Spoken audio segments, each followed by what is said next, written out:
So, liebe Dschungelfreunde, einen wunderschönen guten Morgen hier am Samstagmorgen. Ja, wieder ein neues Video. Wir haben uns fast 3 Wochen nicht gemeldet. Ich glaube, Video Nummer 5 starten wir heute.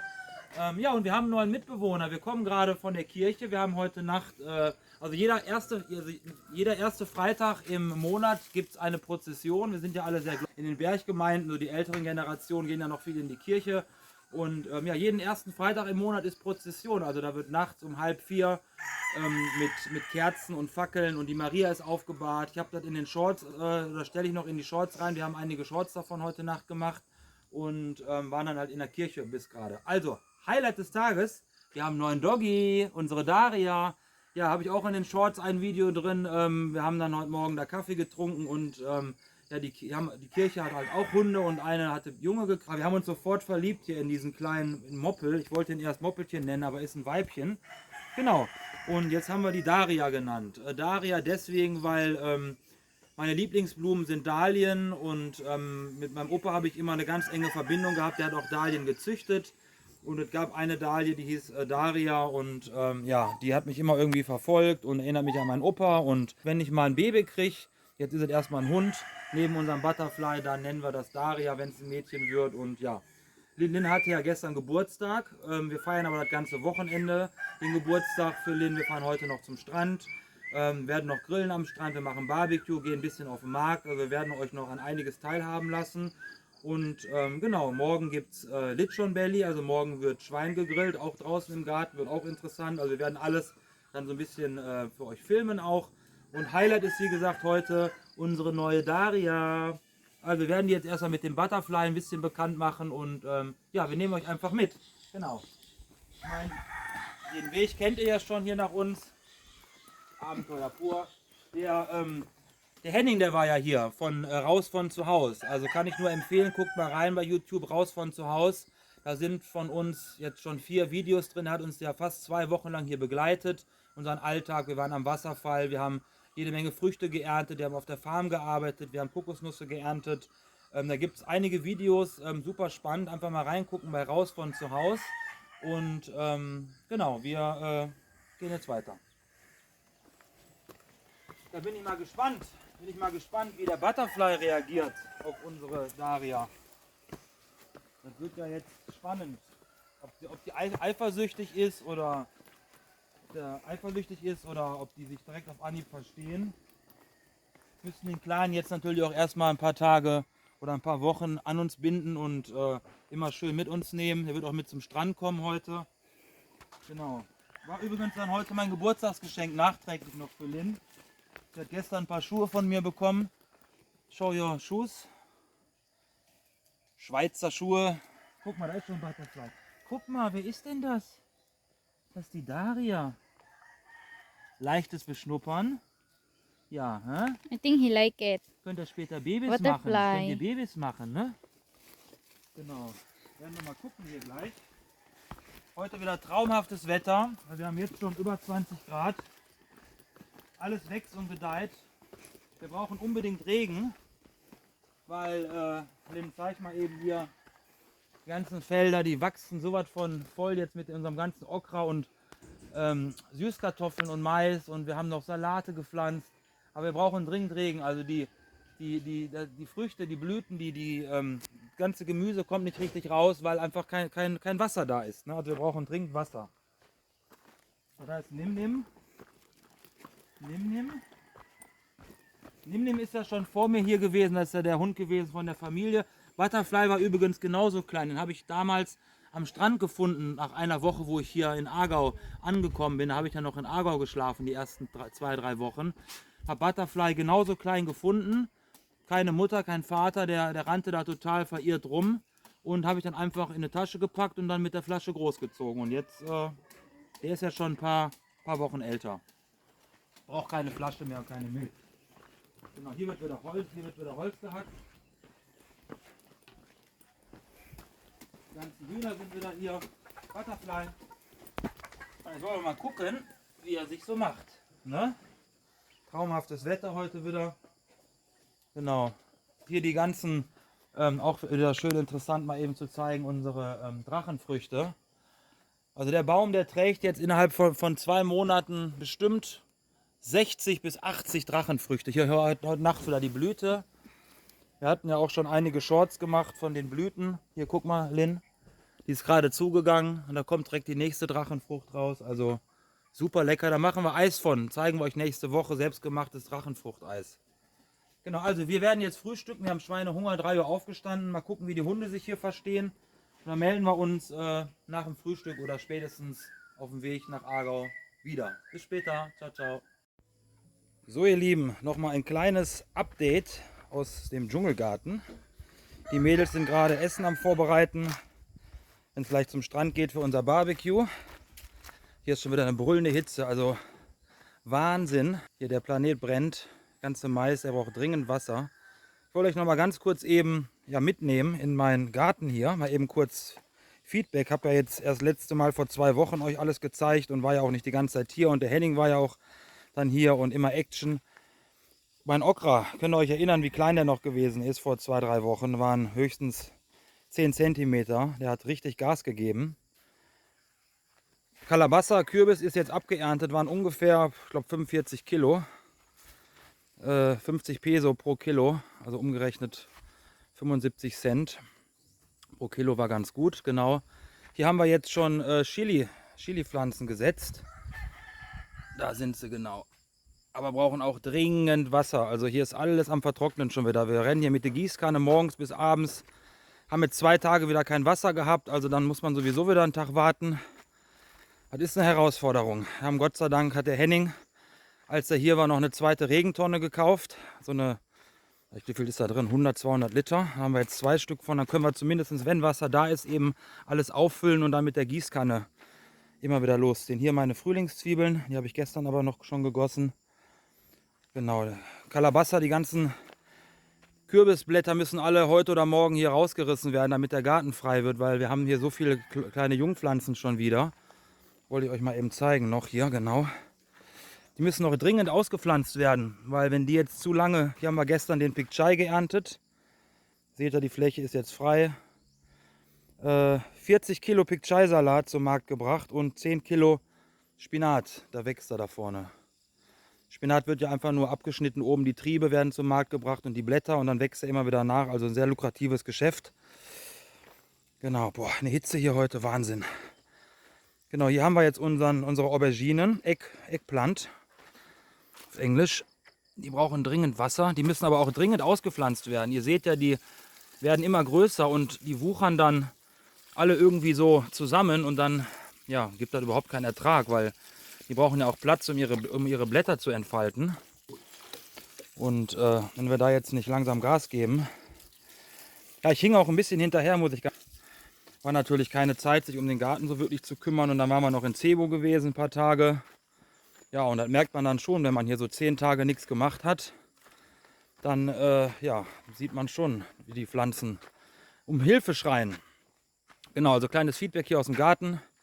Ich mache jetzt noch eben ein bisschen nass, bevor es hier gleich zu heiß wird und dann melden wir uns, wie gesagt, auf dem Weg zum Strand zurück. Ciao, ciao. So, Daria ist zu Hause angekommen, hat auch schon die erste Milch getrunken gerade und schläft jetzt. Genau. Ist so ein ganz gemütlicher, also total entspannt, macht kein Palaver, macht einen guten Eindruck. Hat schon, wie gesagt, Milch getrunken, schon Wasser getrunken. Genau. Ne, Daria, tu mal schön schlafen. Gleich geht's zum Strand. Ja, fein.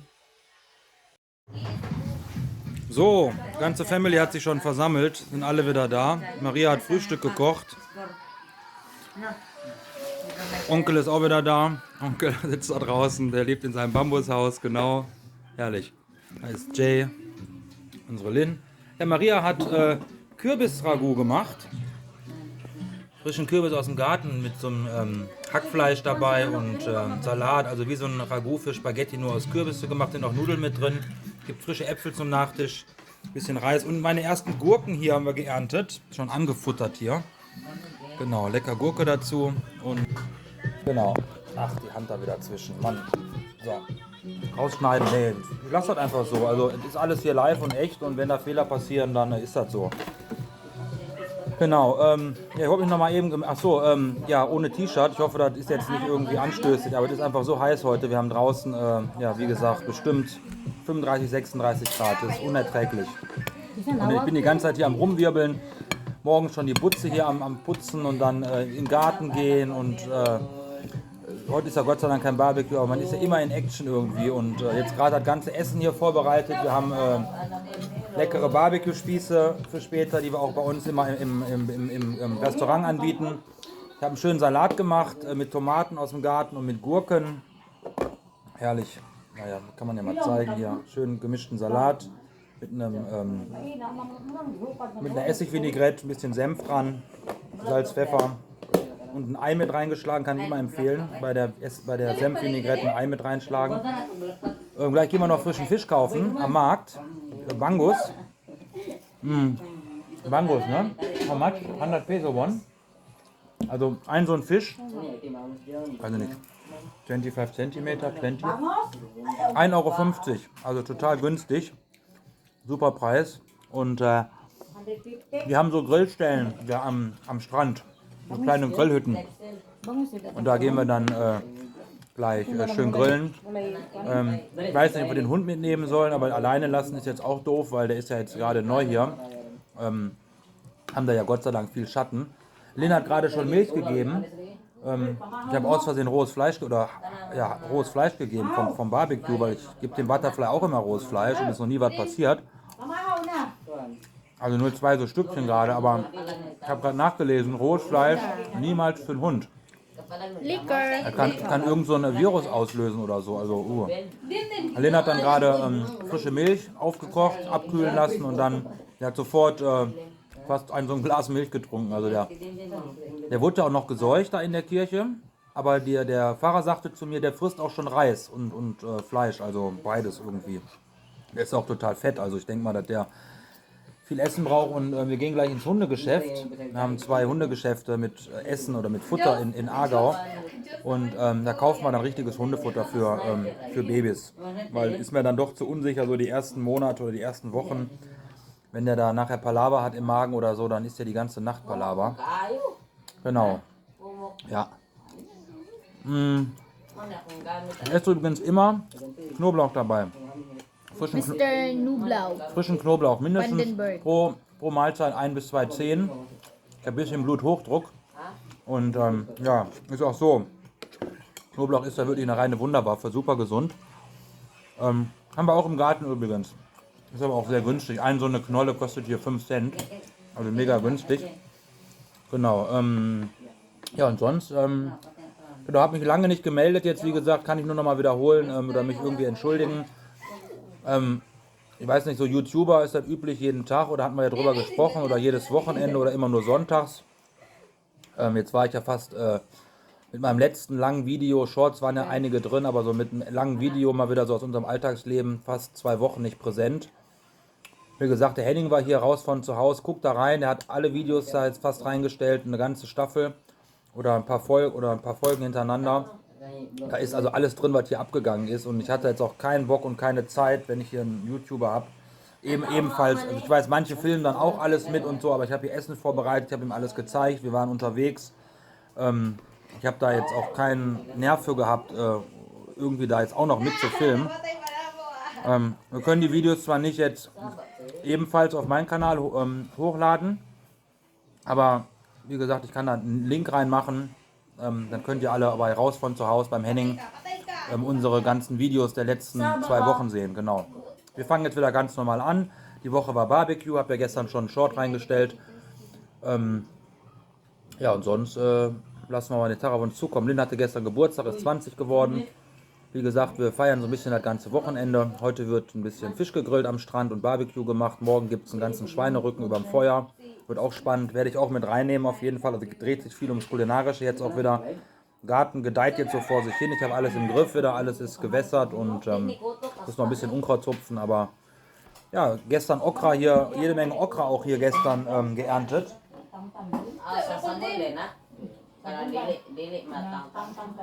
Hier Okra gestern, Okraschoten. Ja, mega lecker, also auch mega gesund. Ich habe mal im Internet nachgeguckt, da steckt ja so viel Vitamine drin. Richtig lecker. Guck mal hier, guck mal, was für Ballermänner. Ich habe Bananen gerade wieder vom Baum geholt für gleich, auch wieder ganz frisch. Und natürlich, so wird übrigens der Reis dann hier geflochten. Wenn es dann irgendwie außer Haus geht oder wenn Geburtstage sind, das hat die Mutter gemacht, in so kleine Päckchen, die werden in Palmenblätter geflochten. Und die Palmenblätter, ist das von der Palme, ne? Palme? Von Kokonuspalme. Die Blätter geben dann durchs Kochen, weil der Reis wird ja hier reingefüllt vorher, da lässt man oben so ein Loch beim Flechten, dann wird der Reis reingefüllt. Und die Blätter geben so einen bestimmten süßlichen Geschmack, aber der Reis ist so leicht süßlich und sehr aromatisch, also ein bisschen Kokosnuss angehaucht, sehr lecker.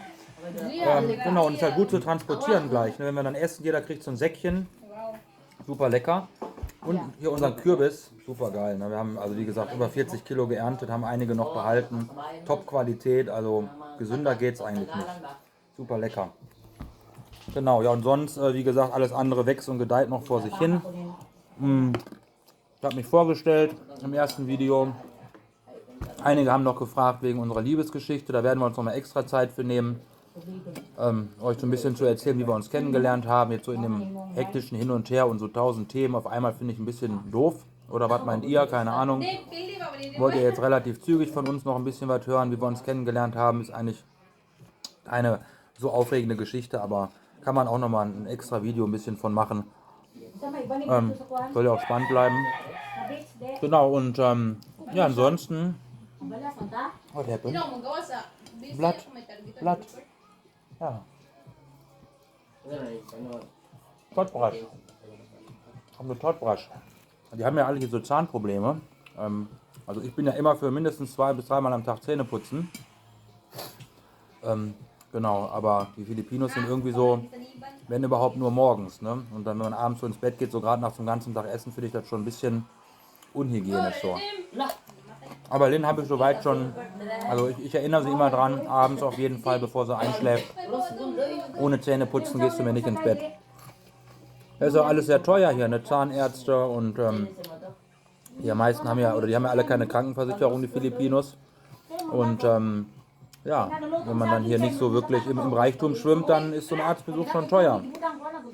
Wenn dann irgendwas Größeres passiert, wird dann eine Ziege verkauft oder ein Schwein oder Karabau oder eine Kuh, dann hat man mal eben auf einen Schlag hier 300-400 Euro und dann wird davon dann entsprechend der Arzt oder die OP bezahlt. Ne? Also muss man schon aufpassen, so von den Kosten her. Ich muss ja auch mit meiner Reiseversicherung immer jeden Monat oder alle 3 Monate verlängern und ja, ist schon teuer, ne? So 45 Euro pro Monat.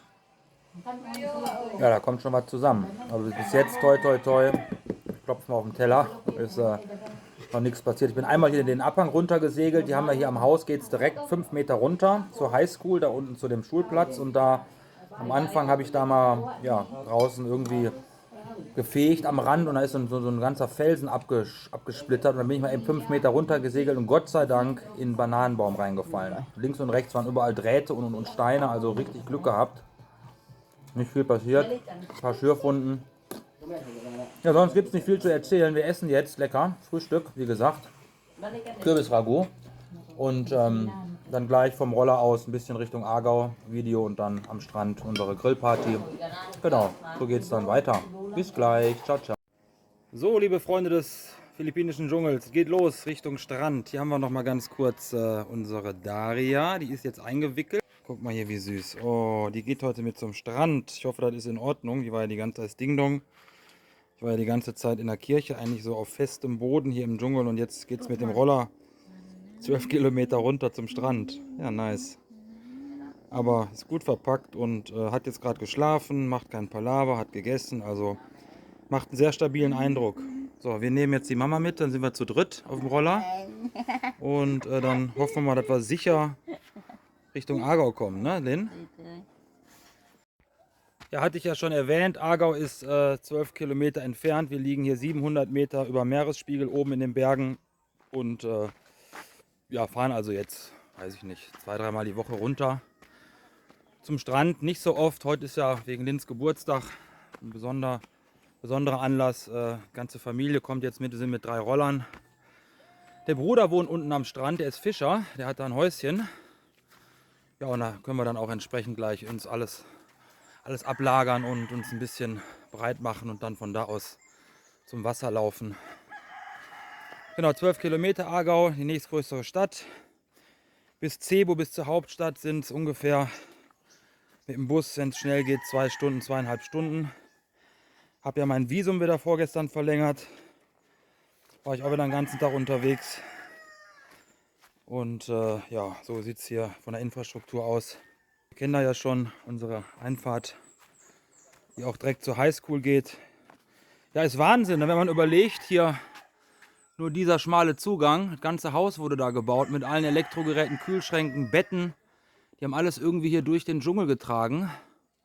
Und ja, haben alles irgendwie ins Haus gekriegt. Also ist schon wirklich erstaunlich. Genau, hier draußen haben wir ja von unserem Barbecue-Store unser Plakat hängen, was wir alles so anbieten zum Kochen vom Restaurant. Genau, und Schule ist geschlossen, samstags und sonntags. Montagmorgen um 7:30 öffnen wieder die Tore. Genau, und so, meinen Roller, den wollte ich ja noch eben zeigen, aber den habt ihr, glaube ich, schon. Genau, hier ist der Roller, haben wir für 36.000 Peso, 450, 500, also ungefähr 550, 600 Euro gekauft, gebraucht. Musste ein bisschen mal dran gemacht werden, neue Reifen, vorne neue Stoßdämpfer sind draufgekommen vor ein paar Wochen, neue Bremsen, aber der 150er Klick Honda, der hat schon richtig Power, gerade so, wenn es die Berge hochgeht und so, ne, da zieht er richtig durch. Also mit dem 125er bist du deutlich langsamer, und da wir ja auch öfters schon mal hier mit der Familie rumfahren oder zum Markt und so mit 3, 4 Leuten auf dem Roller, das klappt ganz gut. So, da kommt die Lynn mit der Daria. Echte Premiere heute mit dem Hund, ehrlich, bin mal gespannt, ey. Mit dem Butterfly lief das alles super, als der so klein war. Aber der macht einen ganz gechillten Eindruck, also überhaupt kein Palaver oder so. Genau. Ja gut, wir starten jetzt die Kiste auf zum Ballermann, mit allem Mann zum Ballermann. Und dann gleich wieder vom Strand, ne? Box haben wir dabei, Mucke aufdrehen und dann ab runter nach Aargau, 700 Meter, Steilküste. Ciao, ciao. Oh, ich sage euch, voll im Stress hier. Jetzt war der Reifen gerade vorne platt oder halb platt. Da ist irgendwie ein kleines Loch drin, das haben wir schon mal gehabt. War ich jetzt aufpumpen, hält wieder 4, 5 Tage, muss aber unbedingt was reingespritzt werden. Da gibt es ja so ein Zeug für. Dann kam mir die Schweinefrau entgegen, wo wir unser Schweinefleisch immer kaufen. Die hatte noch unser Fleisch, was ich normalerweise morgen immer erst kaufe, an ihrem Stand schon in der Hand, und hat mir noch 5 Kilo Schweinefilet in die Hand gedrückt, auch noch eben nach Hause gebracht. Kohle vergessen, wieder ins Zimmer, dann keinen Schlüssel gehabt, bin klatschnass geschwitzt. Aber jetzt geht endgültig los. Unser Babychen hier ist auch aktiv.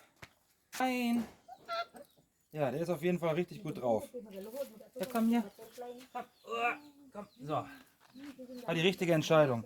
So, jetzt aber wirklich bis gleich. So, wir sind jetzt hier im wunderschönen Aargau angekommen. Ja, Mama macht sich schon wieder Sorgen hier. Wunderschön Aargau angekommen. Gerade aus den Bergen raus. It's okay, it's okay. Gerade aus den Bergen raus und einfach, aber dafür alles hier wieder live. Ist okay. Genau, hier geht es jetzt Richtung Strand. Sind noch ungefähr 5 Minuten. Fahren ungefähr 20 Minuten aus den Bergen raus und dann 5 Minuten hier durch die Stadt. Genau, ja, gibt nicht viel zu sehen. Ist halt eine ganz normale philippinische kleine Großstadt. Und ja, Daria wurde übrigens umbenannt in Anita zwischendurch. Also Anita heißt jetzt unser Hund. Und genau, ich gebe jetzt eben die Kamera an Lynn. Die wird noch so ein bisschen den Weg filmen und dann sehen wir uns gleich am Strand. Schatz.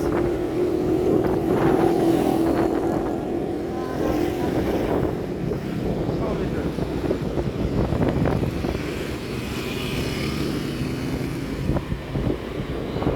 Jetzt geht's auf die Hauptstraße. Das ist eine Seitenstraße. Das ist halt Philippinen, die man kennt, ne? Überall wird gebaut und überall stehen die Motorräder rum und die Tuk-Tuk. Viel Plastik. Überall hier die kleinen Bütchen mit Essen, jeder kocht irgendwo.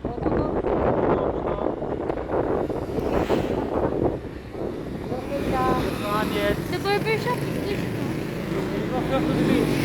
Ich gehe doch zum Friseur gleich. Ich muss unbedingt die Haare geschnitten haben. bringen jetzt aber erst die Mutter zum Strand, die anderen kommen gleich nach. Und dann geht's zum Friseur. Genau. Hier kommt jetzt gleich der Markt. Das ist der größte Markt. Also wir haben eigentlich nur einen großen Markt hier in Aargau. Der größte Markt mit Fisch, Fleisch, Obst, Gemüse, alles was man so für das Haus braucht. Also du kriegst alles. Genau. Hier ist der Agrarshop. Hier schau, hier kaufe ich immer meine Samen.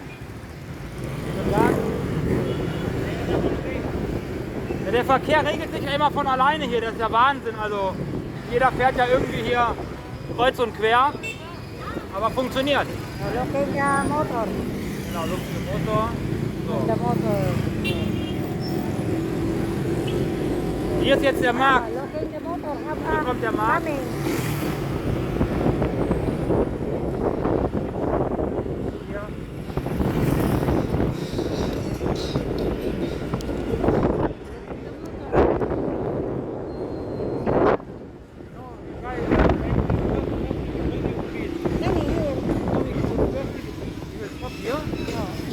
Mau mà được được đó là.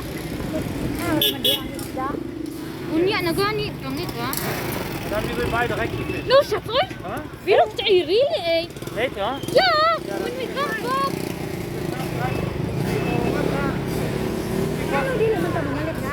Because we are really full of things. Just mein Dei. Never make me. Die Mutter macht immer Stress. Ako lang gunitan. Hier ist der Markt Lin Show. Ay, so hindi ko budmuro ko. Girum Lin dito. Show. Then you can make stop now. Ja, bis gleich. Ja. So, wir sind jetzt hier auf der Promenadenstraße. Direkt das Meer. Gerade von der Hauptstraße jetzt hier ans Meer gefahren. Ja, alles zugebaut hier. Sehr heiß. Jetzt mal 33, 34 Grad gestanden. Ich freue mich schon auf die Abkühlung.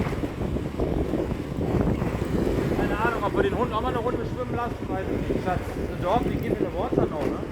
Hm? The dog in the water. Ja. Hier war ja der Taifun letztes Jahr, gar nicht so schlimm, aber wird hier was Taifun damit, the big Taifun. Udet Ja, was wird hier? 2021. Ano? 2021. Er hat ja alles weggefegt, also hey! Hier, Schatz, you can show, look.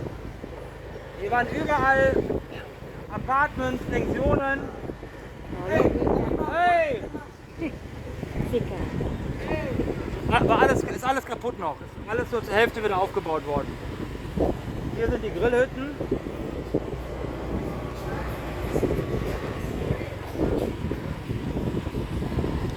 Und jetzt kommt der wunderschöne weiße Sandstrand. Naja, nicht ganz, aber für unsere Verhältnisse in Ordnung. Ganz show the sea, show the wonderful sea.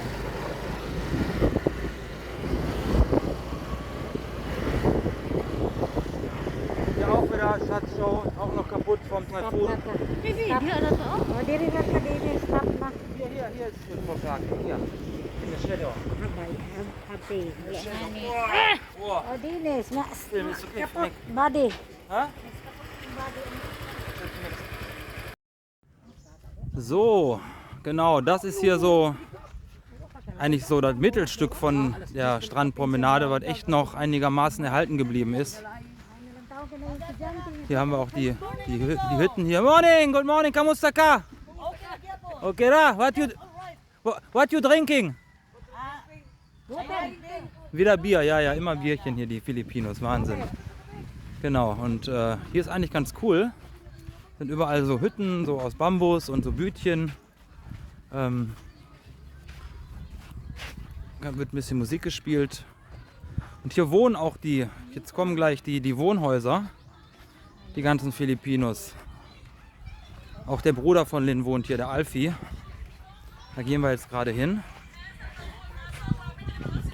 Gut, da ist die Chiara. Say hello to my friends from the block. Das ist die Cousine von der Lin. Die wohnt hier. Das ist die Tochter von dem Bruder, der ist ja Fischer, genau. Chiara, genau. Ja, hier wird gechillt. Kaffeeautomaten gibt es hier. Ja. Ja, das ist our new dog, Anita. Anita? Anita, genau. Also wir haben den Hund umbenannt in Anita. Irgendwie hat die Mutter die Idee gehabt und ich fand den Namen irgendwie auch ganz cool und witzig. Ja, Anita finde ich auch ganz cool, genau. Ha? Where you go? Amping. Genau, da wohnt der Bruder und die Chiara mit der Mutter. Genau, und noch eine Schwester und einem Bruder, die sind glaube ich zu 5. Genau, ich zeige euch mal eben, ich muss mal eben hier alles abstellen. Ich habe hier die ganze Tasche noch in der Hand. Wir haben das ganze Essen hier drin. Genau, und da, so sieht es aus hier. Also hier werden auch Boote gebaut. Das ist einer so der Einnahmequellen, also fischen gehen und Boote bauen. Das sind so die Haupteinnahmequellen. Genau, und ja, sieht doch ganz cool hier aus. Also wir haben hier schon ein paar Mal geschlafen am Wochenende, auch in den Ferien öfter. Genau, Wasser steigt ab 2-3 Uhr und geht dann hier so bis Oberkante, halben Meter bis zum Zement. Also dann kannst du hier erstmal nicht mehr laufen. Genau. Ja, und hier stehe ich dann morgens immer auf, hier komme ich dann raus und setze mich hier auf die wunderschöne Planke und gucke dann so den Sonnenaufgang. Gehe meistens eine Runde schwimmen, wenn ich hier schlafe. Ist doch traumhaft, oder? Herrlich. So schmeckt der Sommer, würde ich sagen. Schöne Abwechslung zum Dschungel. Ist natürlich sehr heiß hier. Hier oben haben wir den Wind und mehr Bewölkung. Hier ist natürlich echt fast immer blauer Himmel und knatschig knallt die Sonne. Krabbenkörper dahin. Bin schon mitgefahren. Werden wir auch noch mal ein Video von machen mit dem Bruder Krabbenfischen. Ist auch total cool. Eine ganze Nacht unterwegs gewesen. Und da ist der Bruder von Chiaras Mutter. Hi, say hello to my friends from my blog. Yes. Yes. Mustafa. Okay, Ra. Genau, da ist Lin jetzt. Genau. Da ist die Sophie, ne? Sophia, genau. Ah, Kokosnuss. Da wurde schon eine Kokosnuss gerade aufgemacht und Kokosnussfleisch gegessen in den Löffel raus. Da haben wir ja genug von bei uns, genau. Ja, der Hund kommt schon gut an, sehe ich schon. Sehr gut. Schön. Ja gut, wir warten jetzt auf die anderen. Die lassen sich alle noch ein bisschen Zeit. Filipinos sind ja immer so ein bisschen zeitverzögert, was so die Planung angeht. Ich bin ja dann immer eher so ein bisschen noch deutsch orientiert. Lieber 5 Minuten vorher losfahren wie 20 Minuten später.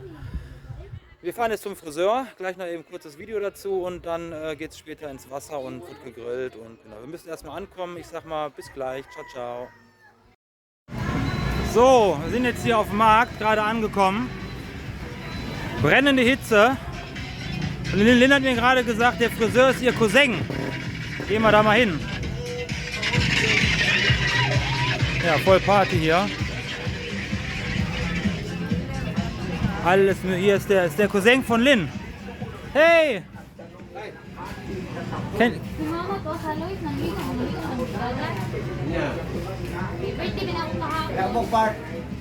Genau, das ist der Cousin von Lin. You have time to cut my hair? Ja. Okay, super. Ja, so sieht hier ein Friseurladen aus auf den Philippinen.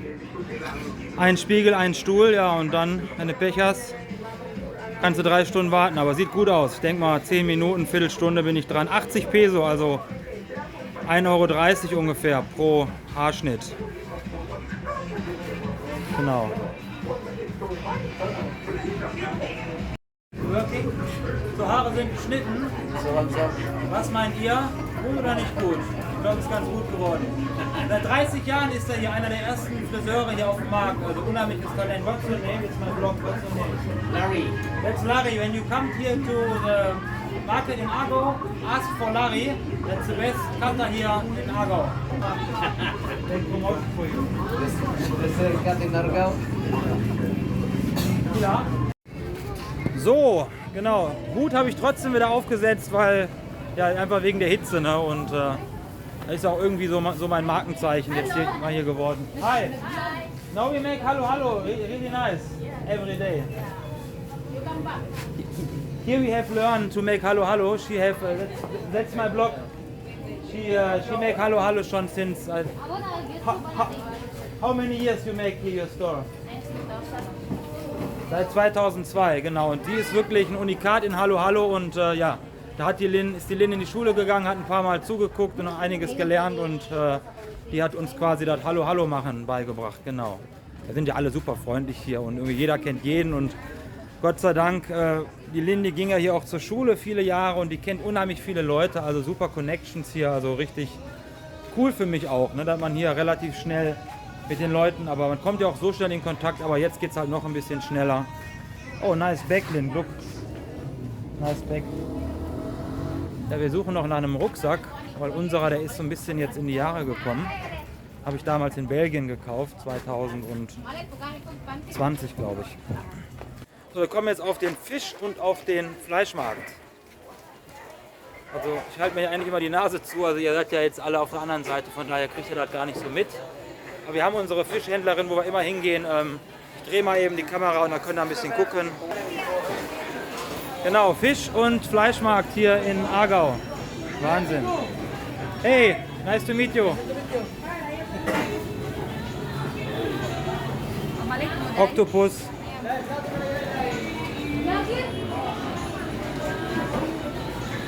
Ja, hier kaufen wir normal immer unseren Fisch, ne? Oder? Ah, hier, genau, hier. Das ist unsere Fischfrau. Hi. Have pila kilo? Ha? 240 Kilo? Ist okay. Das ist Bangus, den kaufen wir immer zum Grillen jetzt gleich. Der ist, schmeckt so ein bisschen so wie Loup de Mer, so wie der Wolfsbarsch.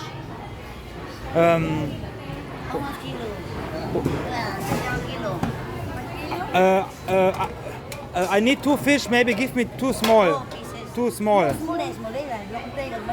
So that we have 1 kilo maybe. Weil wir haben ja auch noch Fleisch und alles, also reicht normalerweise 1 Kilo Fisch, ist ja auch viel dran. Ja. Ja, die nimmt den auch meistens immer aus für uns und entschuppt den. Ja. Ja, it's okay. Perfekt. Genau 1 Kilo. Perfekt, super. Schatz, 240. 240 Peso.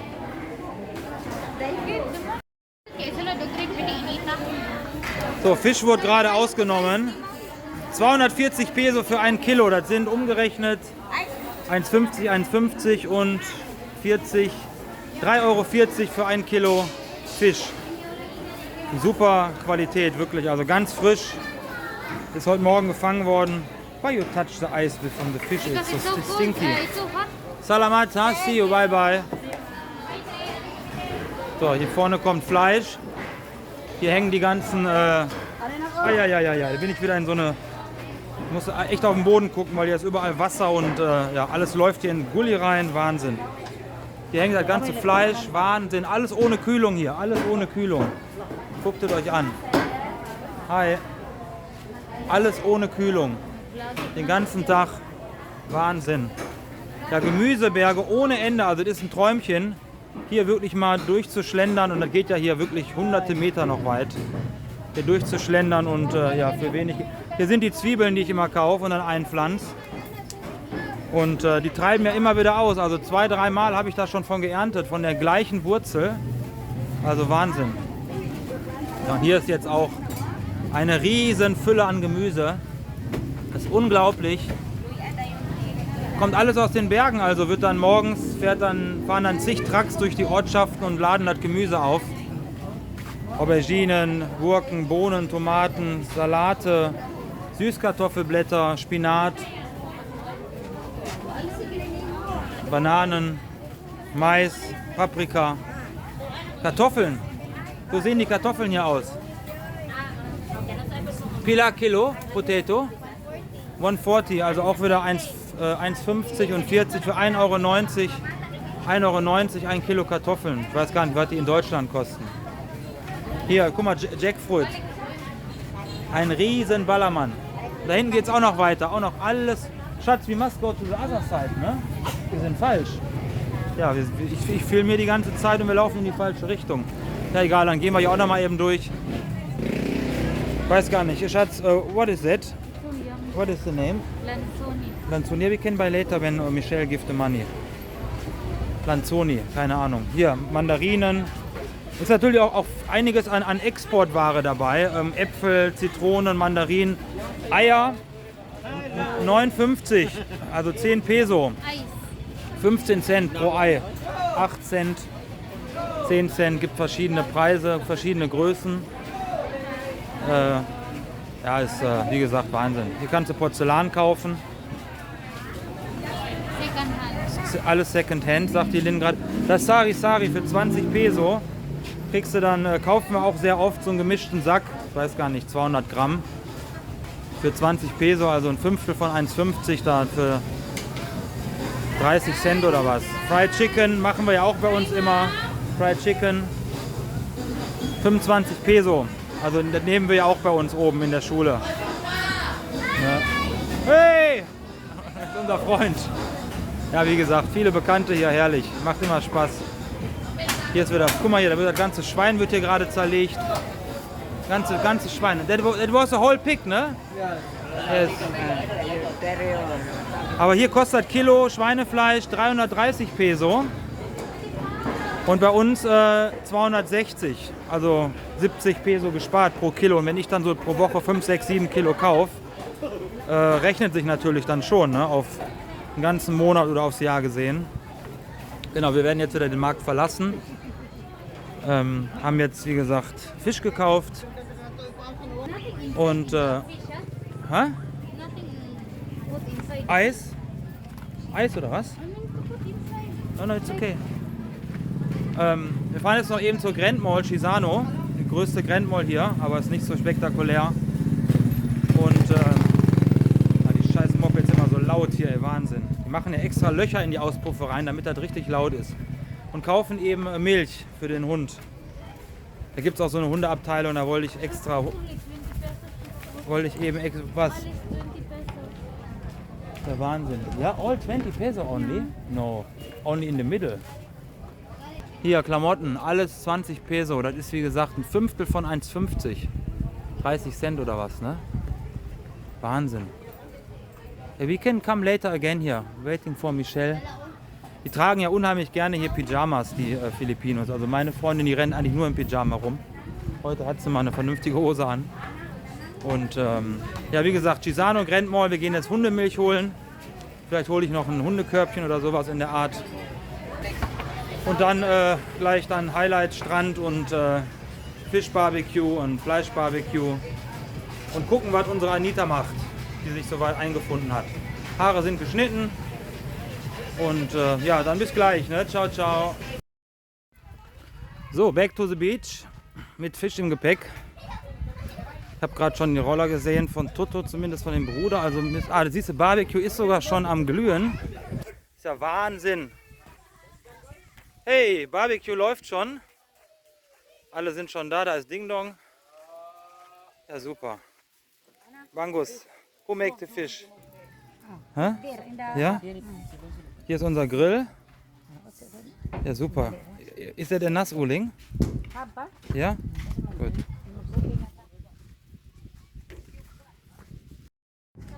So, bin wieder halb nackig. So, hier wird gerade geangelt. Ganz interessant, ich bin ja gerade rausgekommen. Die wohnen übrigens, also leben die hier, ne, Wahnsinn. Jeder hat so ein Häuschen hier mit einem Raum. Wenn du Glück hast, noch die Küche nebenan.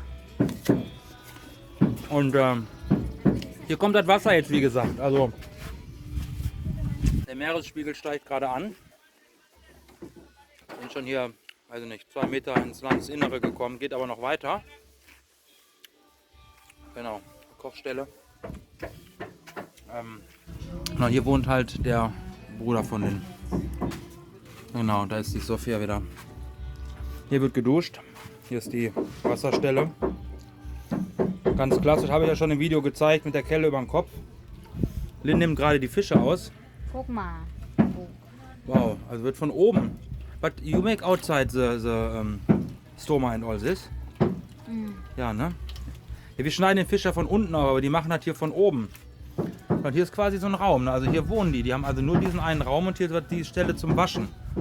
Hier wird gekocht. 2 kleine Tische. Ja, Klamotten alle in Boxen oder hier aufgehangen und dann eine Matratze. Also mehr brauchst du eigentlich auch nicht.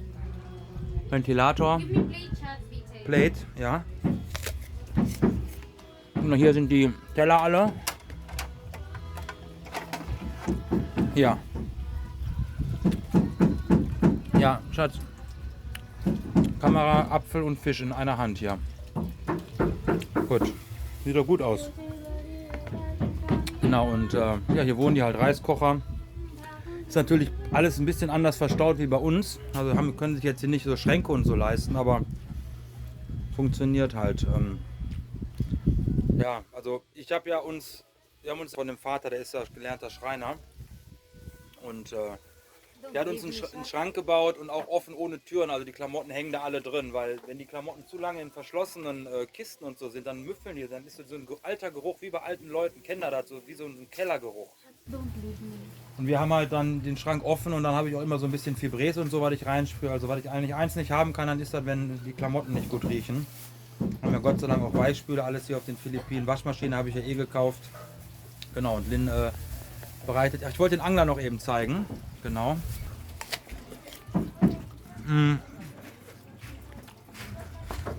Ich muss gerade mal eben einen Apfel essen. Schweinehunger.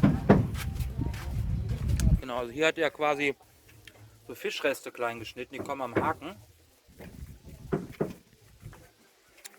Und die Flut treibt jetzt. Schau mir. Genau, da ist die Schnur, da hängen 2 so Haken dran und dann ein bisschen Fischreste. Das sind so Barsche hier drin, also auch Raubfische. Ich kann sie jetzt sehen, ob ihr die sehen könnt, weiß ich nicht. Also nicht, so ein bisschen größer wie ein Zeigefinger. Aber die werden dann in der Suppe gekocht und so. Halt wieder unheimlich viel Plastik hier. Wir haben hier vor 4 oder 5 Wochen in den Ferien ein Wochenende wieder geschlafen und haben so eine Aktion gemacht. Also auch schon zum 3. Mal jetzt Plastik sammeln. Da habe ich die ganzen Kids hier zusammengetrommelt, die hier in den Häusern leben. Ist ja wirklich so ein bisschen slumsartig schon. Die freuen sich auch wirklich über jede Portion Spaghetti oder über meinen Schokoriegel. Essen meistens nur Reis und Fisch, weil das einfach am günstigsten ist. Also finanziell gesehen alles hier ein bisschen verarmt. Man sieht ja auch die Häuser hier hinten, das ist ja Wahnsinn. Dann haben wir hier den ganzen Nachmittag haben wir 25 Säcke Plastik, haben den ganzen Strandabschnitt von, weiß ich nicht, 2-3 Kilometer haben wir sauber gemacht. 25 Säcke Plastik, also 50 Kilo Säcke. Mit 15 Kindern, dann habe ich abends für die Kinder Spaghetti gekocht und Barbecue gemacht und Schokolade gekauft hier bei 7-Eleven. Genau, und da haben wir auch ein bisschen Spenden für gesammelt. Genau, und das war ganz gut, haben wir schon 2-3 Mal gemacht. Würde ich auch gerne weiter ausbauen, so diese Aktion, so reinigt die Philippinen und auch für die Kinder ein bisschen hin und wieder mal so ein kleines Highlight schaffen, weil die halt echt doch relativ arm hier alle leben. Und wenn man so das Nützliche mit dem Guten verbinden kann, dann ist das, also die sollen schon was tun dafür, also nicht umsonst jetzt, aber wenn sie dann, wie gesagt, hier in der Sonne hier 3-4 Stunden Müll aufsammeln, dann können sie auch dafür belohnt werden und war einfach ein total schöner Tag. Genau. Ja, ich gehe mir jetzt einen Kaffee holen. Lynn macht den Fisch fertig, der Grill brennt schon. Und dann würde ich sagen, gleich noch eben vom Essen und dann ab ins Meer. Nächste Video, bis gleich. So, meine lieben kulinarischen Freunde, der Grill brennt. Barbecue ist schon fertig. An die 25 Spieße. Ja, und wir haben den Fisch ganz klassisch in Bananenblätter eingedreht. Das ist so typisch bei uns im Dschungel. Also statt Alufolie werden Bananenblätter genommen. Genau, und die halten halt die Hitze so ein bisschen ab, dass der Fisch leicht durchgart, wie eine Alufolie. Und müssen den Schwanz gleich noch mal ein bisschen nachziehen. Ja, aber das sieht doch schon ganz gut aus hier. Und übrigens wieder Hundebabys hier. Geht schon wieder los an alle Tierfreunde da draußen. Also wenn ihr noch Hunde braucht, die haben reichlich. Sind auch schon wieder 2. Aber man muss sich also wie heute Morgen so, ich habe mich direkt in den Hund verliebt. Ich habe gesagt, der ist es. Also wie gesagt, Welpenglück.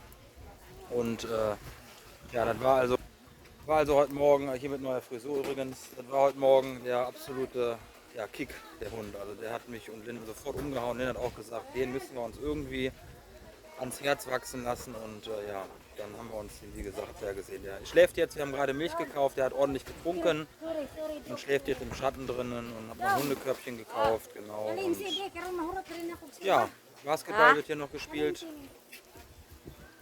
Basketball ist ja hier, Fußball eher weniger, also hier Philippinen ist mehr so Basketball der traditionelle Sport und der Hobbysport. Genau, Fisch grillt, ich denke mal so 15 bis 20 Minuten noch. Wir haben den gefüllt mit Tomaten, Zwiebeln, Calamansi, also mit diesen kleinen Limetten, Knoblauch, Salz, Pfeffer und Dill. Ja, perfekt, ne? Also riecht schon herrlich.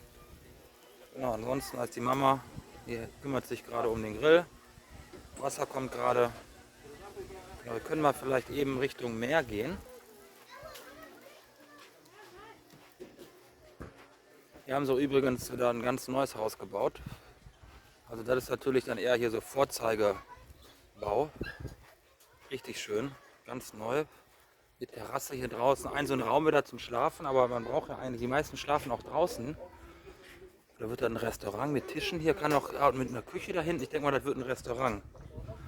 Ja, das war immer mein Traum jetzt eigentlich hier auf den Philippinen. Ich habe ja erzählt, ich habe in Deutschland einen Bauernhofcafé gehabt mit Restaurantbetrieb, also Frühstück, Mittagessen, Kaffee, Kuchen und auch viele Veranstaltungen bis zu 150 Personen, 6,5 Jahre lang. Nach der Corona-Zeit ging es dann leider zu Ende und bin dann auch relativ zügig dann hier hingekommen und hatte eigentlich immer den Traum, neben dem Auswandern dann hier halt auch wieder irgendwas Gastronomisches aufzubauen. Sind natürlich jetzt oben in den Bergen ganz schön beschäftigt in der Richtung, aber natürlich nicht so der Tourismus. Und mit den Schülern habe ich ja, glaube ich, schon erzählt, da ist natürlich immer wenig Geld in der Tasche, das sind alles Studenten und kann man natürlich nicht so die Erträge erwirtschaften wie jetzt hier am Strand, wo die Touristen auch sind. Ne? Dann habe ich ja hier gesehen, hier gibt es ja an der Promenade viele Restaurants auch und da ist immer voll abends, also da kann man natürlich richtig Gas geben. Ist natürlich wieder viel mit Stress verbunden, weil ich nicht mehr wollte. Aber ja, und ist natürlich auch am Strand dann doch ein bisschen mehr Urlaubsgefühl wie oben in den Bergen, aber ist natürlich auch sehr heiß. Genau, und so ist natürlich ein Traum. Ich kann hier gar nicht laufen, weil geht gar nicht. Der Sand ist so heiß, das ist Wahnsinn, aber ihr könnt halt, glaube ich, ganz gut sehen. Hier der eine Raum und dann hier die Küche hier draußen und dann die Tische mit Stühle. Ja, so vielleicht für 20 Leute draußen zum Sitzen oder 15, genau das Richtige. Und dann natürlich mit dem Ausblick hier aufs Meer, ist natürlich ein Traum. Müsste man sich mal informieren, was so eine Hütte hier kostet. Vielleicht kann man die auch mieten. Also ich würde natürlich lieber hier unten am Strand irgendwie gastronomisch nochmal tätig werden wie oben in den Bergen. Wobei ich dann natürlich nicht den Bezug nach Hause habe.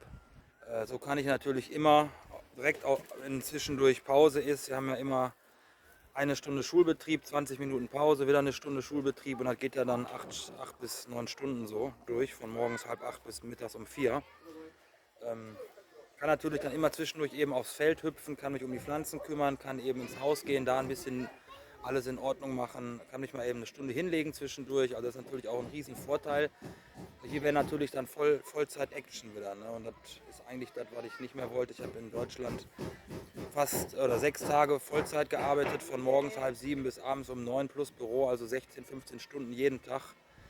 Da war schon der Burnout, der war nicht mehr weit weg, muss ich ganz ehrlich sagen. In der Corona-Zeit habe ich ja schon am ersten Video erzählt, haben wir auch sehr viel gemacht mit Außerhausverkauf. Ich habe Kochshows gemacht, wir haben in der Weihnachtszeit gebacken ohne Ende.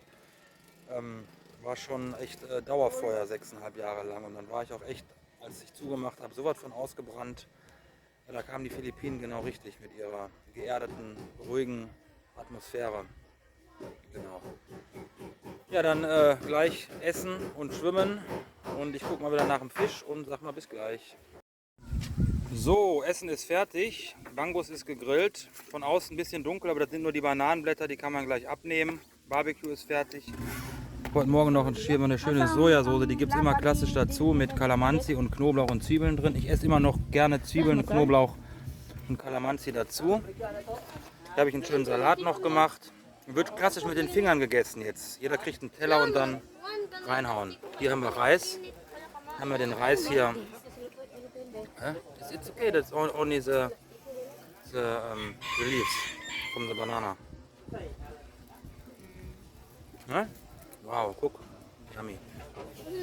Hier haben wir Reis überall drin. Also wir essen jetzt, reinhauen mit allem Mann und ja, einfach mal umdrehen. So, alle sind satt geworden, auch Anita. Anita, unser Pummelchen hier, erkundet gerade hier den Strand. Ja, die hat gut gefressen, also uns hat es auch super geschmeckt. Fisch war perfekt gegrillt. Und ja, Anita hat dann gerade auch Fisch gekriegt und Reis und ein bisschen Schweinefleisch gekocht von den Spießen, aber nicht mariniert natürlich. Genau, und Anita, komm hier.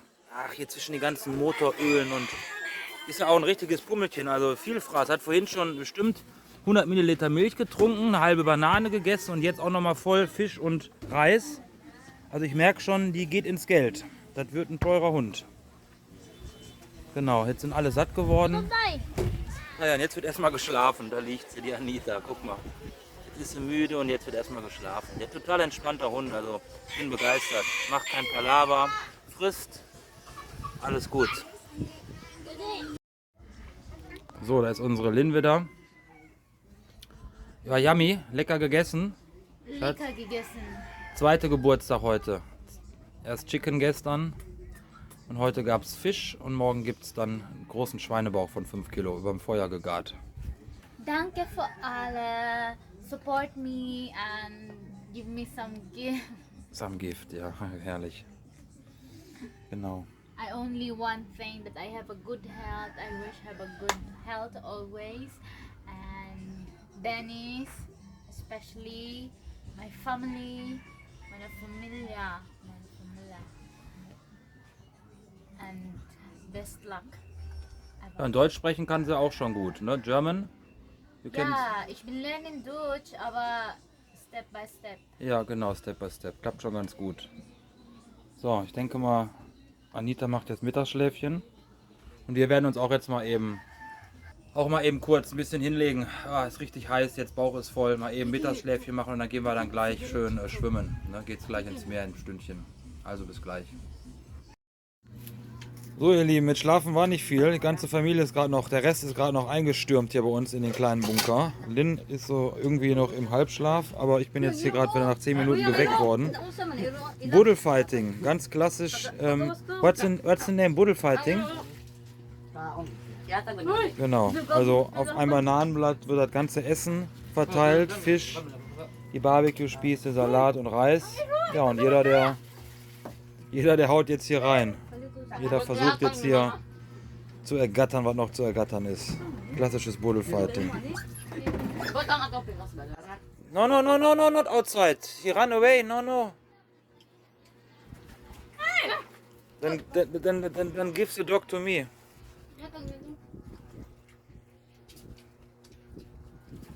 Give to me. Ja. Oh, uiuiuiui. Eieiei, die Anita, die hat natürlich auch schon wieder Hunger hier und versucht auch dort zu ergattern. Genau, ja, mit Schlafen war nicht viel, Leute. Wieder wach jetzt hier, Anita ist auch hier. Genau. Naja, Lin schläft wenigstens jetzt und ich gehe dann gleich ein Ründchen schwimmen. Oder versuchen noch einzuschlafen, mal schauen, bis später. So ihr Lieben, ich bin jetzt mal auch auf dem Weg zum zweiten Mal in die Fluten. Die Familie von Lin hat sich schon in die Wellen gestürzt.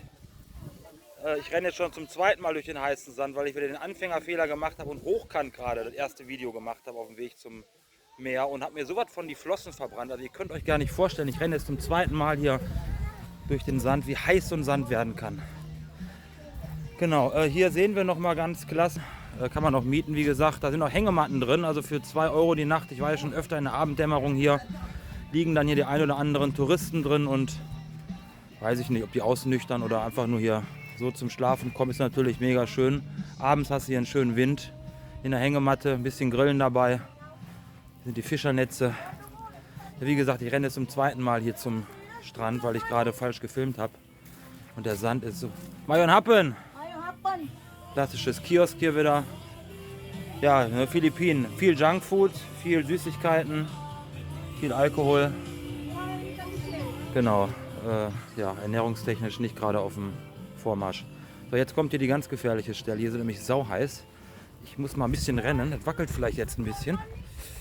Aber geht nicht anders. Ah, ist das heiß. Verdammte Scheiße. Heidewitzka, sagt man. Heidewitzka. So, geschafft. So, hier sind wir am Strand. Hier sind die klassischen Fischerboote. Genau, mit den schwimmenden Bambuspaneelen an den Seiten, dass sie nicht umkippen. So ein Boot kostet 26.000 Peso, also für 350, 400 Euro. Ich weiß nicht, mit oder ohne Motor bist du dabei. Hier der Bruder von Lynn, der baut auch so Boote, der hatte mir das erzählt. Ah, ist das wieder so heiß hier. Heidewitzka. Anita ist am Schlafen. Die hat wieder gefressen, also war ein Wahnsinn. Richtiges, hier, wie sagt man, Hundefutter spenden will gerne. Also die haut hier richtig rein. Das ist die Mama von Lynn, die war schon schwimmen. Und da ist die Nabet. Nabet ist übrigens auf Männersuche, also if someone is interested for Nabet, he's looking for a husband. Genau. Husband for sale, genau. Ja, hier sind sie alle im Wasser. Maria, ich war ja gerade schon hier, Maria habe ich gerade mitsamt Klamotten mal eben reingeschmissen, die Schwester von Lynn. Genau. Ja, ist herrlich, also Wasser hat so, ich denke mal, 24, 25 Grad Badewandtemperatur, aber trotzdem ist es eine Abkühlung. Und ja, Promenade hier. Es ist wie gesagt alles noch so ein bisschen im Aufbau, ne? Also ist jetzt schon lange her, aber die brauchen halt unheimlich lange, auch aus finanziellen Gründen, um hier wieder alles herzurichten und aufzubauen. Kostet ja auch alles Geld. Und Tourismus ist stark eingebrochen hier in Aargau.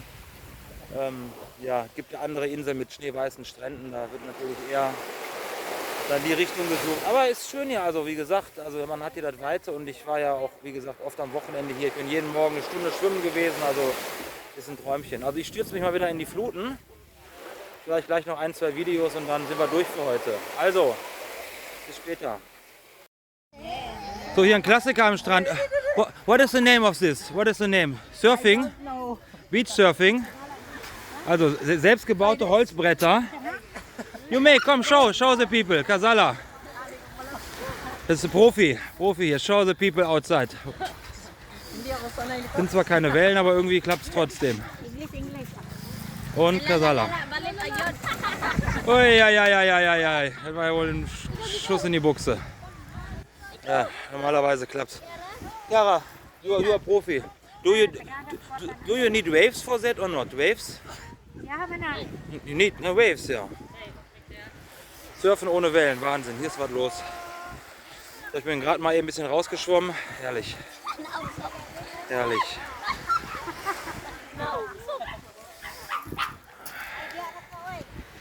So, ich gehe jetzt mal die Lynn wecken. I go to wake up Lynn. What? Ah, jetzt kommt der Jay. Jay, Lynns Bruder. Jay, schau, komm. Ei. Chiara ist hier der Profi, die hat auch schon bei den Stadtmeisterschaften mitgemacht. Die werden 2-3 Mal im Jahr so Meisterschaften ausgerichtet. Normal sind die Wellen ja auch viel höher, nur heute ist kein Sturm und gar nichts. Chiara, die ist richtig gut.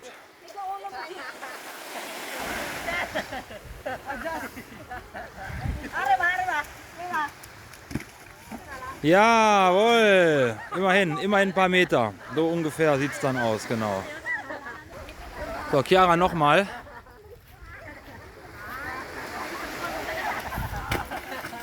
Jawohl.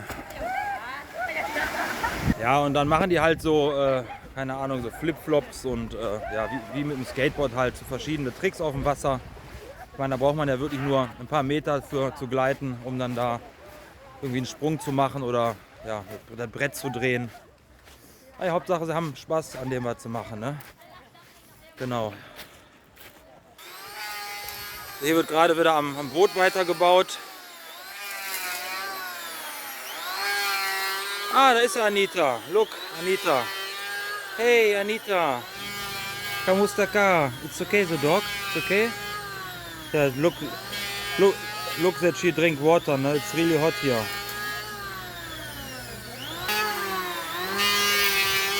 So, Wasser ist wieder zurückgegangen. Ist immer nur irgendwie für 2-3 Stunden. Genau. Hier ist die Nachbarin. Say hello to my blog. Waschmaschine hier. Philippinische Waschmaschine. Alles offen und dann wird geschleudert. Mit kaltem Wasser. Hier gibt es ja kein heißes Wasser, außer aus dem Wasserkocher. Schatzi.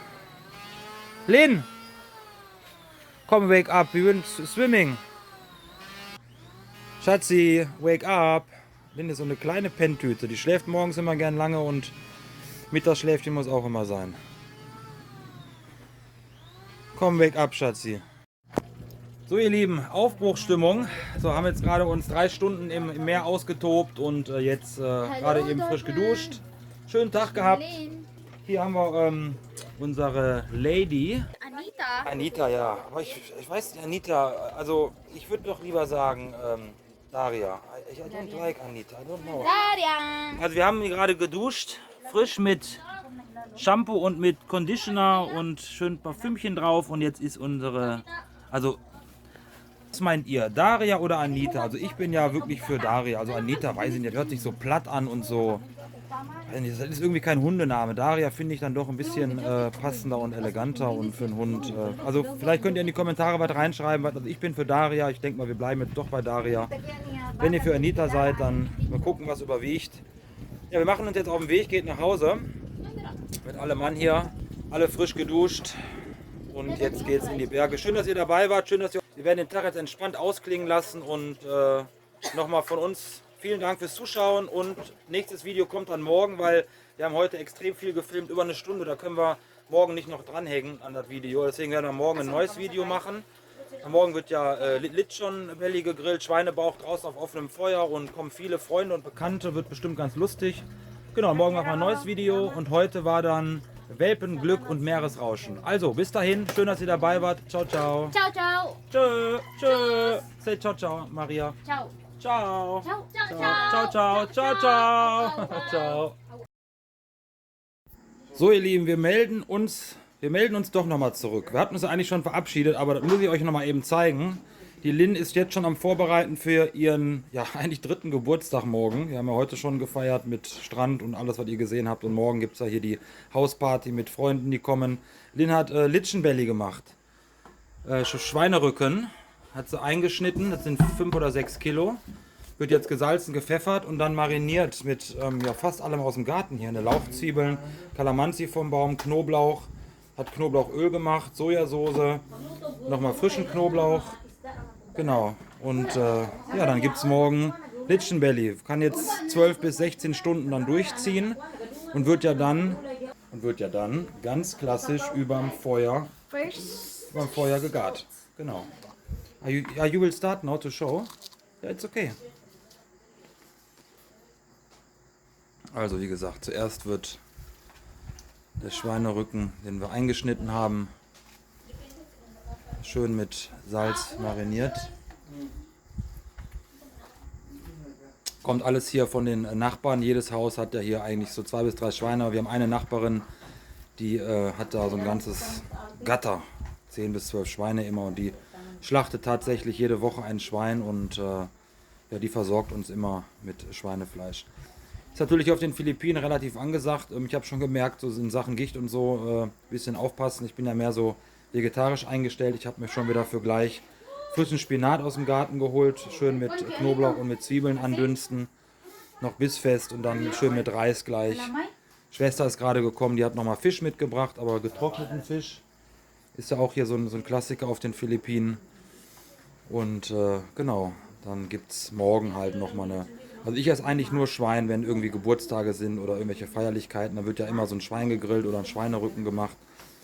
Wenn wir unser Barbecue machen, dann esse ich überhaupt nichts von. Also auch wenn dann quasi alles vor einem liegt, bin ich irgendwie, nee, habe ich so keinen Bock drauf. Also dann gehe ich lieber in den Garten, mache mir meine Gemüsepfanne fertig, bisschen Ratatouille. Genau. So, the next step. Next step. I cannot sure if it's okay already, the salt. The salt. Und wir können das Ganze auch abkürzen. Wie gesagt, gleich kommt das ganze Gemüse da noch drauf. Brauchen wir jetzt hier nicht alles minutenlang filmen. Und dann dieses Knoblauchöl noch und Sojasauce und Ketchup, Lynn. Ketchup also. Ja, ja. Tomatenketchup, ganz wichtig. Und dann kann das Ganze 12 bis 16 Stunden durchziehen. Zucker. Und Zucker noch, braunen Zucker, genau. Ja, nochmal eben kurz als letztes kulinarisches Highlight die Vorbereitung für morgen. Und dann würde ich sagen, dann sagen wir jetzt wirklich Ciao, ciao, ne? Ciao, ciao. Oder? Ja, genau, dann sagen wir jetzt wirklich Tschüss. Tschüss, bis morgen. Ciao, ciao.